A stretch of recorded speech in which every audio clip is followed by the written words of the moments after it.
Black R&B legends, and the plastic surgery tragedy. Imagine queens who once ruled the stage, hailed as untouchable icons, suddenly becoming strangers to their fans. What was supposed to be a way to preserve youth turned into a cruel trap, fading their faces, their voices, and their aura. This is not just a story about plastic surgery, but also a reminder of the pressure, pain, and bitter price of perfection. In this video, we will look back at 21 Black R&B legends who lost it all to plastic surgery. Watch until the end and share with us which story shocked you the most. Don't forget to like, share, and subscribe to Hollywood Changes.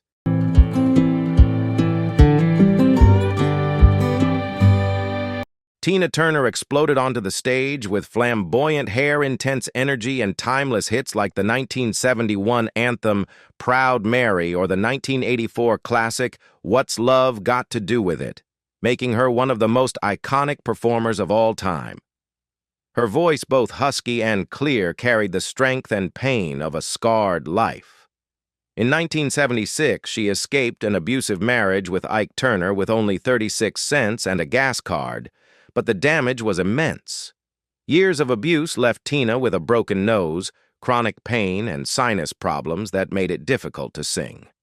The surgeries she underwent were not to preserve her youth, but to restore her vitality and her ability to perform. Yet since the 1990s, the tabloid press spread rumors about facelifts and rejuvenation, ignoring the truth that her face was marked by deep scars. In many interviews, she spoke out against the obsession with appearance, and once said, "The key to a youthful face is not surgery, but a happier life." When she died in 2023 at the age of 83, Tina Turner was remembered as an indomitable icon who overcame abuse, illness, and a harsh industry to shine. For her, every scar was not a weakness, but a testament to her extraordinary strength and resilience.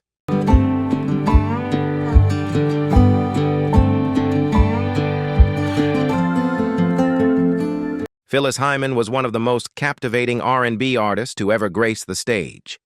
Standing nearly 6 feet tall and carrying herself with regal grace, she exuded a commanding presence that was unforgettable. Her voice, like a velvet thunderclap, was both gentle and powerful, leaving its mark on songs like the 1979 classic You Know How to Love Me and the 1986 ballad Living All Alone. But behind the glamour was a woman struggling with harsh beauty standards. She was often criticized for being too tall, too strong, or too fat, words that wounded her confidence and left invisible scars.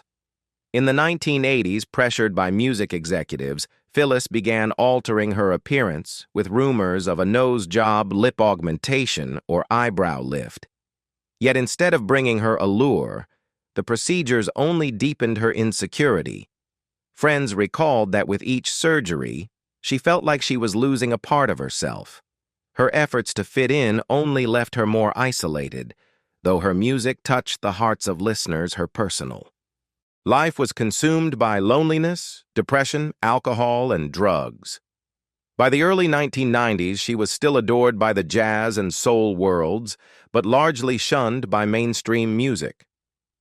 On June 30th, 1995, just hours before she was set to perform at the Apollo Theater, she died at the age of 45 from an intentional drug overdose, leaving behind a haunting note that read, "I'm tired." Her death was a heartbreaking reminder of an extraordinary voice crushed by fame and impossible beauty standards.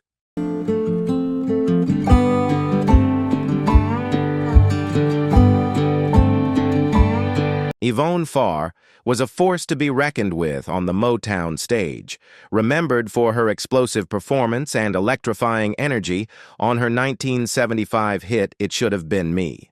With a commanding presence, she seemed destined to stand alongside the greatest artists of the era. Her bold, powerful, and unyielding voice carried both gospel roots and inner strength. For a brief moment, Yvonne was seen as Motown's fierce answer to the shifting R&B landscape. But as disco rose and new stars emerged, she slowly faded from the spotlight and into obscurity. By the late 1980s and 1990s, her public appearances sparked discussion. Her face no longer looked familiar, with rumors swirling about rhinoplasty cheek implants and eyelid surgery. Instead of restoring youth, the results left uneven traces, drooping eyelids, a crooked smile, and tight skin that erased once fiery expressions. Fans struggled to reconcile the legend they had loved with the image before them. During one appearance, she hid behind sunglasses and confided to, "Close friends, that's not my face." The pain revealed the tragic gap between memory and reality. In her final years, Yvonne lived quietly, never returning to the stage like so many other Motown stars. Her legacy remains shadowed by cosmetic scars, a heartbreaking example of how the pressure to preserve beauty can rob artists not only of their identity, but of themselves.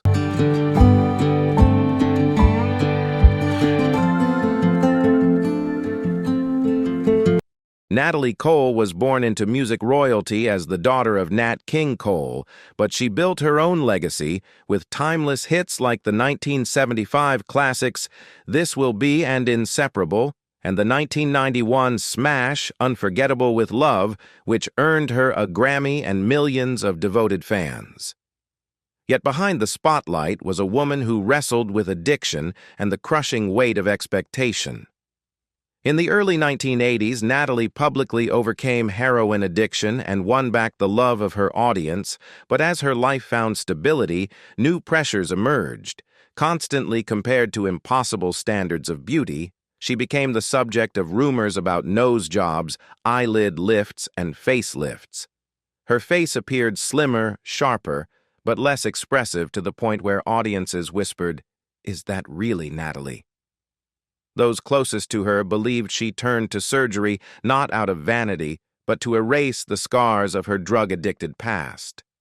Her beauty became a symbol of survival, yet each change only seemed to push her further away from the public gaze. The true tragedy arrived in 2008 when Natalie revealed she had hepatitis C, which led to kidney failure and chemotherapy. Her body deteriorated and no facade could hide the toll. In 2015, she died of heart failure at the age of 65, leaving behind immense grief. Natalie deserves to be remembered for her voice, her courage, and her resilience, but her story is also a bitter reminder that when beauty turns into a prison, even legends can lose themselves.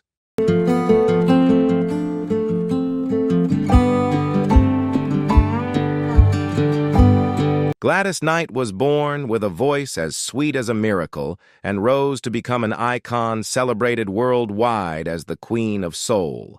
She gifted generations with timeless songs like Midnight Train to Georgia, Neither One of Us, and Best Thing That Ever Happened to Me.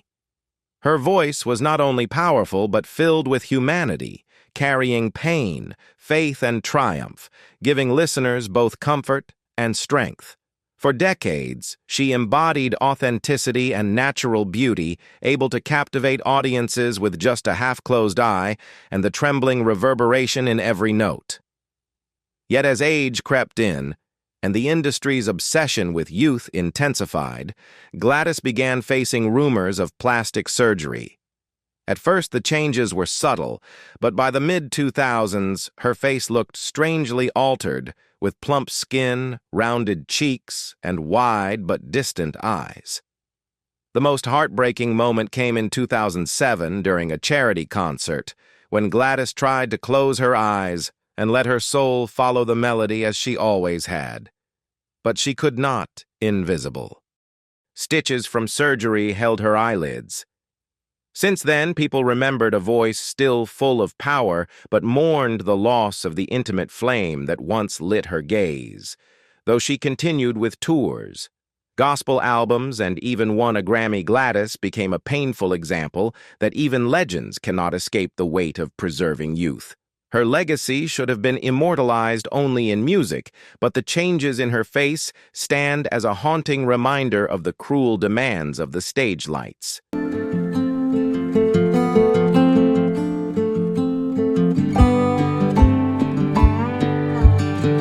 Jean Knight burst into music history in 1971 with the anthem Mr. Big Stuff, a song that stood as a declaration of defiance against male arrogance and instantly made her one of the brightest new stars in R&B.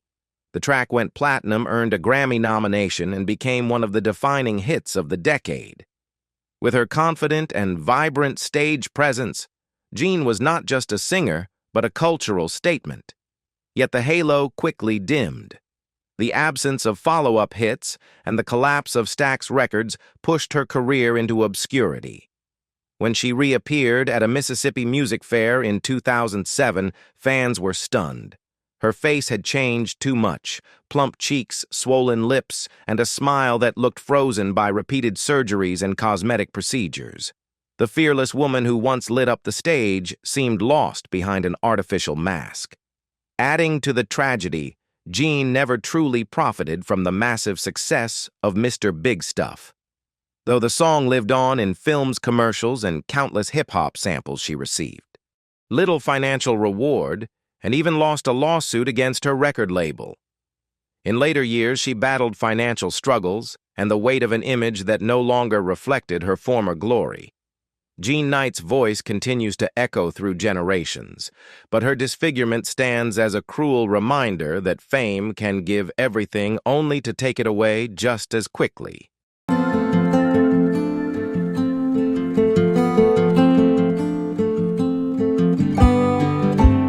Della Reese was born in 1931 in Detroit and became a multi-talented artist who moved effortlessly through many worlds. She began with a soaring gospel voice, singing alongside Ella Fitzgerald, then shone in jazz and R&B clubs, before becoming a beloved face on screen as Tess in Touched by an Angel.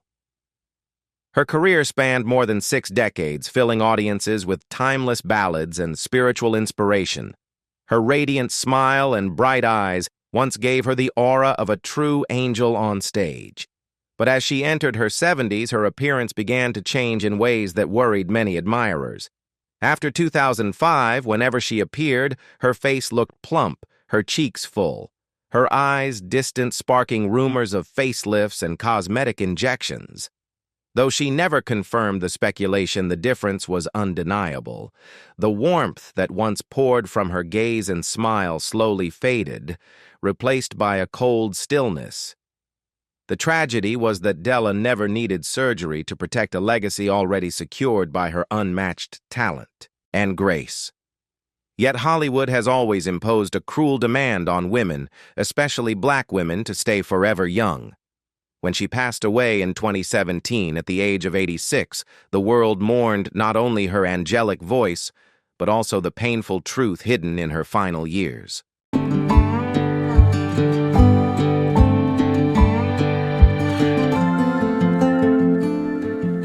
Fontella Bass entered music history in 1965 with the song Rescue Me, a smash hit that quickly reached #1 on the R&B charts and was heard all over radio and television, even becoming part of popular culture in the blink of an eye. Her powerful voice and powerful rhythm made Fontella a soul icon of the era. But behind that success was a woman tired of the unfairness of the music industry. Disappointed with contracts and lack of compensation, she soon left the spotlight to focus on her family and quietly worked behind the scenes, but times were still harsh. When Fontella reappeared on small stages towards the end of her life, fans were stunned by her stiff face with forced expressions and eyes filled with sadness. Facelifts and eyelid surgery only made her more alienated. The most heartbreaking moment came when she tried to sing Rescue Me again, but her voice broke and she collapsed on stage. During her final years were marred by financial hardship and declining health, and she passed away in 2012 at the age of 72. Fontella left behind a complex legacy. Rescue Me remains immortal, but her final image is a reminder that even the proudest singers struggle to resist the pressure to remain young.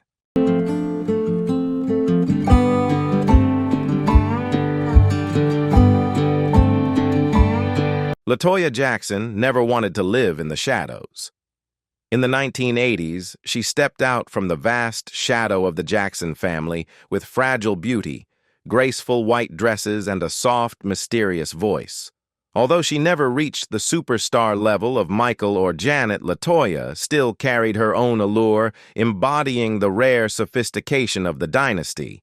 But in a family where worth was measured by fame and appearance, she faced a cruel choice: transform or disappear. When Michael was praised for his new look after surgery, LaToya slowly followed the same path. Beginning with subtle changes like a slimmer nose and higher cheekbones, she moved on to more drastic operations. By the end of the 1980s, when she appeared in Playboy, audiences were stunned not only by her boldness, but also by her unfamiliar face. Her porcelain skin, upturned nose, and sharp jawline made the woman they once knew seem to vanish.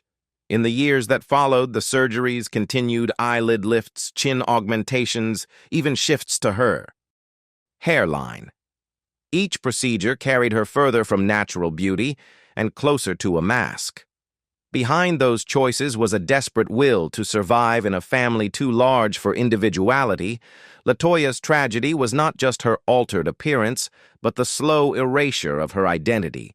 The surgeries meant to preserve her youth instead stripped away her essence, leaving her as a haunting warning of the price of fame and the cruelty of beauty standards.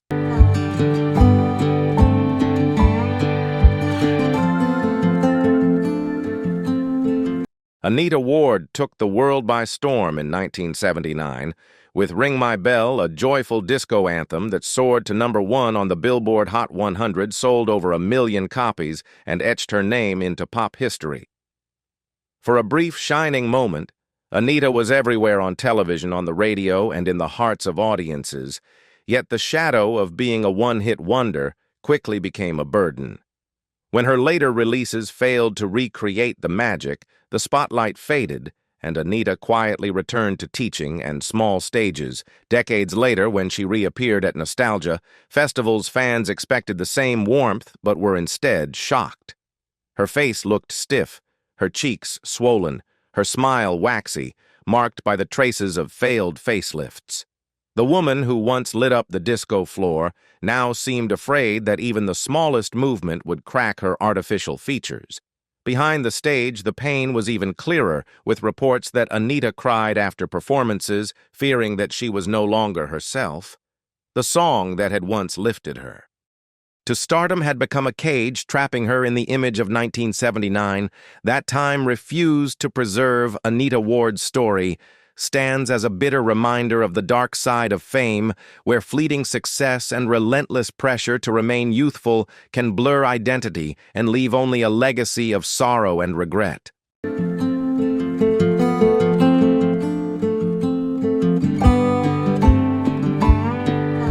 Sylvia Robinson is remembered in music history for two remarkable reasons. She was a captivating soul singer with the 1973 hit Pillow Talk, and later became a pioneering producer who founded Sugar Hill Records, opening the door for hip-hop to enter the mainstream.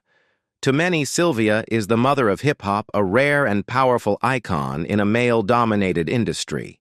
Yet behind that aura of success was a quiet battle with her own reflection. From her youth, she was admired for her natural beauty and dreamy eyes, but as age set in, she feared that fading looks would push her to the margins. To maintain her stature, she turned to surgery, undergoing a series of procedures from forehead lifts and cheek implants to eyelid surgery and filler injections. Her face grew plump, yet lost the softness that once enchanted her fans. By the 1980s and 1990s, she often appeared with a mask, like face eyes, stretched lips stiff, and a gaze that seemed cold. Her family revealed she endured great pain after these surgeries, though in public, she carried herself with dignity. At a press conference, when asked why she rarely smiled, she simply replied, "I don't need to smile, I am responsible." Beneath those words lay the exhaustion of a woman forced to see a stranger in the mirror. Sylvia passed away in 2011 at the age of 75, leaving behind a pioneering musical legacy, but also a bitter image of how fame can strip away naturalness and humanity.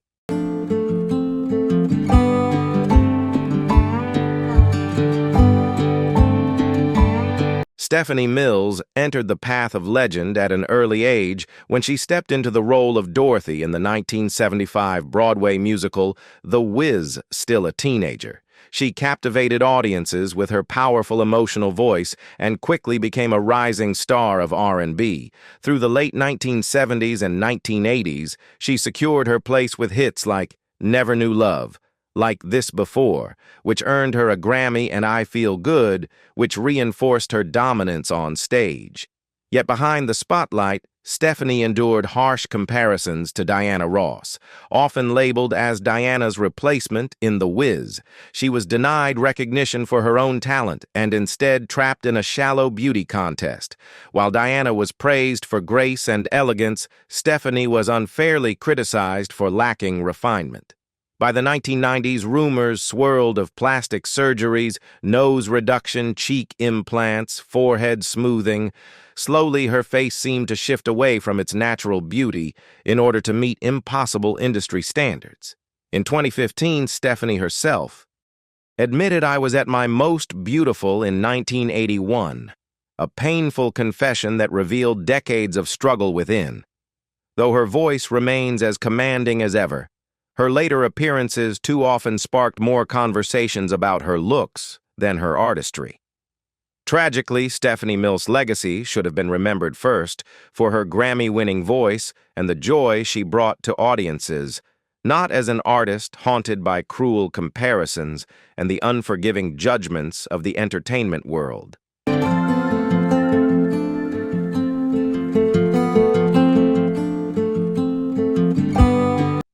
Diana Ross has long been the very embodiment of elegance. As the lead singer of the Supremes, she became the jewel of Motown with unforgettable hits like Where Did Our Love Go?, Baby Love, and Stop in the Name of Love. It was not only her voice, but also her regal presence, flowing hair, and piercing eyes that turned Diana into a global icon of glamour. Through the 1970s and 1980s, she continued to shine, leaving fans in awe as she seemed to defy time.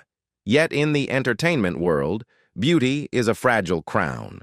As whispers of cosmetic surgery began to circulate, Diana denied them and kept dazzling audiences. But on the night of September 29, 2013, at a memorial concert in Los Angeles, the crowd was stunned. Her face appeared dramatically altered with swollen cheekbones, a glossy forehead, and lips pulled into an uneven smile.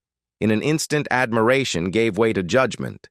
Speculation ran wild about facelifts, fillers, and botched procedures. The tragedy lay not in the surgeries themselves, but in the cruel shift of perception. A queen once revered was suddenly met with pity. Diana's story is not merely about physical change, but about the merciless pressure placed on women in entertainment to remain eternally young. Diana Ross will always remain the queen of music, yet her later years stand as a sobering reminder that even legends can be trapped by beauty.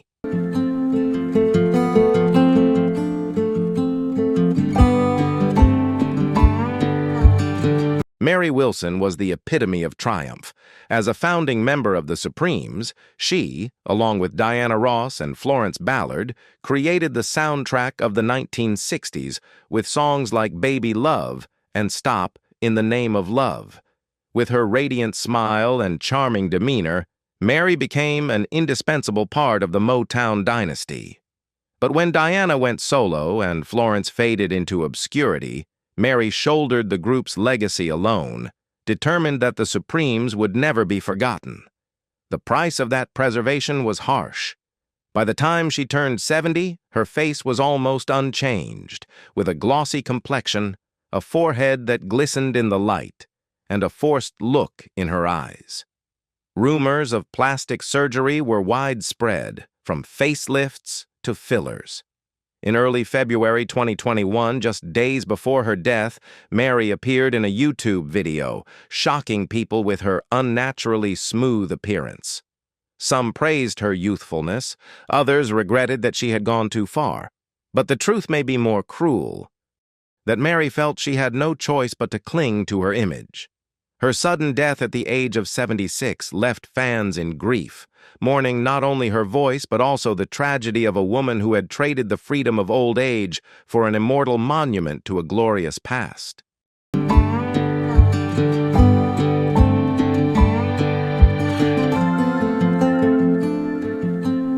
Aretha Franklin was more than just a singer. She was a force of nature. Hailed as the Queen of Soul, she carved her name into history with classics like Respect, You Make Me Feel Like a Natural Woman, and Chain of Fools. For more than half a century, Aretha was a symbol of strength, pride, and resilience, proving that a black woman's voice could shake the world. But even the Queen couldn't escape the cruelty of time and an industry that demands women stay young forever. From the mid-2000s, Aretha's appearance began to worry the public. Her weight fluctuated, her face showed strange signs, and the press constantly speculated about liposuction, facelifts, and failed surgeries. In 2010, she suffered a stroke at the Detroit airport and subsequently canceled all her concerts for a year. Whether it was illness or cosmetic complications, Aretha's face gradually became rigid, her eyes tired. But she never left the stage. Her voice still silenced thousands of audiences, from Barack Obama's inauguration to the Kennedy Center honors. When Aretha died in 2018 at the age of 76, the world mourned not only because she was a great singer, but also because she was tragic proof that even legends are not free to age like normal people.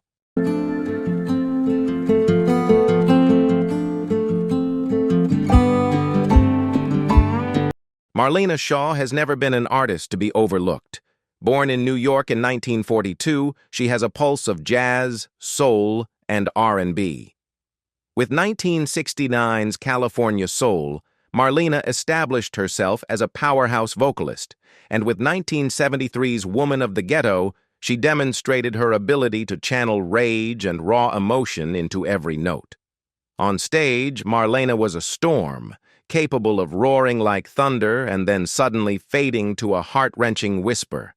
But as time went on, attention began to shift away from her music and toward her face.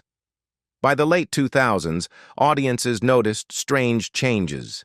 At a 2009 performance in Chicago, it wasn't her fiery style that stunned the audience, but her incredibly smooth face, her eyes strained unnaturally.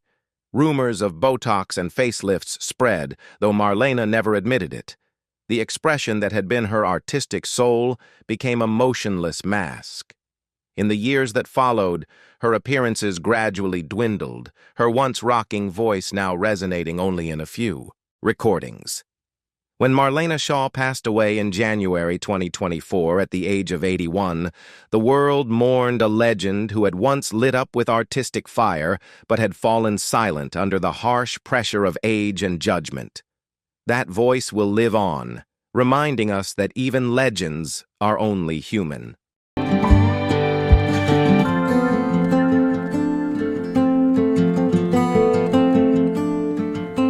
Plastic surgery in the world of R&B is not just about beauty, but a mirror of the pressure and pain that legends have to bear. They left behind immortal music, voices that shook the hearts of humanity, and that is the true legacy. In the end, we should remember them not for the changes on their faces, but for the immortal music and spirit they gave to the world.